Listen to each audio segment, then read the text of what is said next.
Thank you, Chad, for those kind words and for the even kinder work that you and the Human Rights Campaign Foundation do every day on behalf of the lesbian, gay, bisexual, and transgender young people here and across America. It is such an honor to be here at the inaugural Time to Thrive conference, but it's a little weird too. Here I am in this room because of an organization whose work that I deeply, deeply admire. And I'm surrounded by people who make it their life's work to make other people's lives better, profoundly better. Some of you teach young people. Some of you help young people heal and to find their voice. Some of you listen. Some of you take action. Some of you are young people yourselves, in which case it's even weirder for a person like me to be speaking to you. It's weird because here I am, an actress representing, at least in some sense, an industry that places crushing standards on all of us. And not just young people, everyone. Standards of beauty, of a good life, of success. Standards that I hate to admit have affected me. You have ideas planted in your head, thoughts you never had before, that tell you how you have to act, how you have to dress, and who you have to be. And I have been trying to push back, to be authentic, and to follow my heart, but it can be hard. But that's why I'm here, in this room. All of you, all of us, can do so much more together than any one person can do alone. And I hope that that thought bolsters you as much as it does me. I hope that the workshops you go to over the next few days give you strength, because I can only imagine that there are days when you've worked longer hours than your boss realizes or cares about just to help a kid who you know can make it. Days where you feel completely alone, undermined, or hopeless. And I know that there are people in this room who go to school every day and get treated like shit for no reason. Or you go home and you feel like you can't tell your parents the whole truth about yourself. And beyond putting yourself in one box or another, you worry about the future, about college, or work, or even your physical safety. And trying to create that mental picture of your life, of what on earth is going to happen to you, can crush you a little bit every day. And it is toxic and painful and deeply unfair. And sometimes it's the little insignificant stuff that can tear you down. Now, I try not to read gossip as a rule, but the other day, a website ran an article with a picture of me wearing sweatpants on the way to the gym.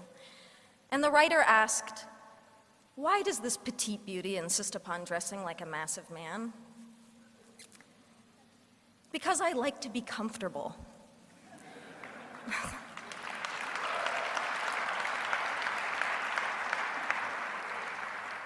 There are pervasive stereotypes about masculinity and femininity that define how we're all supposed to act, dress, and speak, and they serve no one. Anyone who defies these so-called norms becomes worthy of comment and scrutiny, and the LGBT community knows this all too well. Yet there is courage all around us. The football hero, Michael Sam, the actress, Laverne Cox, the musicians, Tegan and Sarah Quinn, the family that supports their daughter or son who has come out. And there is courage in this room, all of you. And I'm inspired to be in this room because every single one of you is here for the same reason.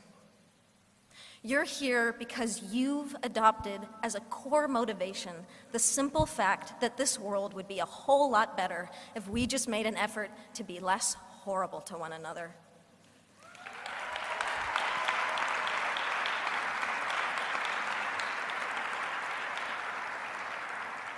If we took just 5 minutes to recognize each other's beauty instead of attacking each other for our differences, that's not hard. It's really an easier and better way to live. And ultimately, it saves lives. Then again, it can be the hardest thing. Because loving other people starts with loving ourselves and accepting ourselves. And I know many of you have struggled with this. And I draw upon your strength and your support in ways that you will never know.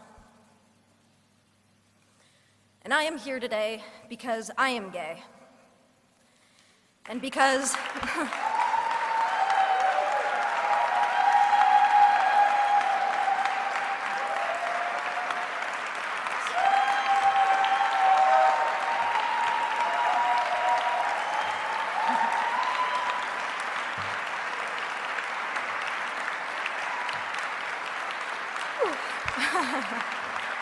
thank you.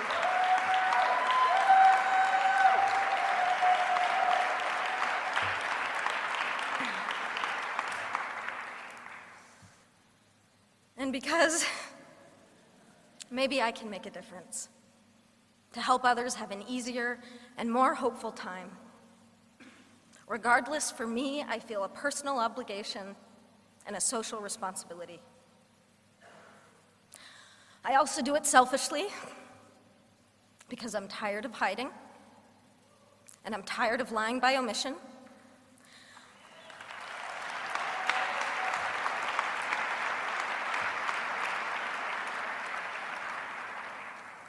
I suffered for years because I was scared to be out.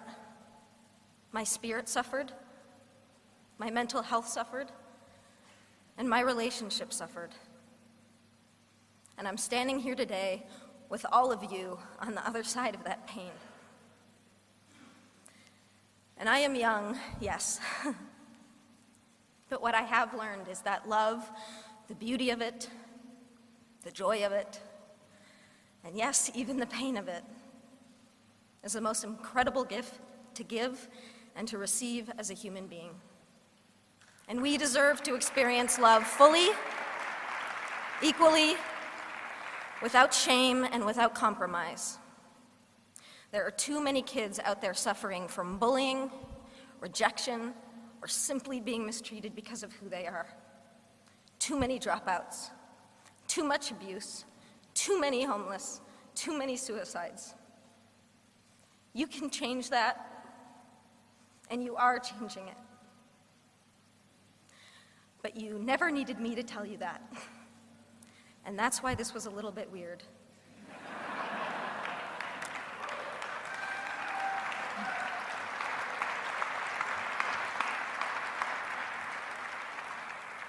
The only thing that I can really say is what I'm building up to,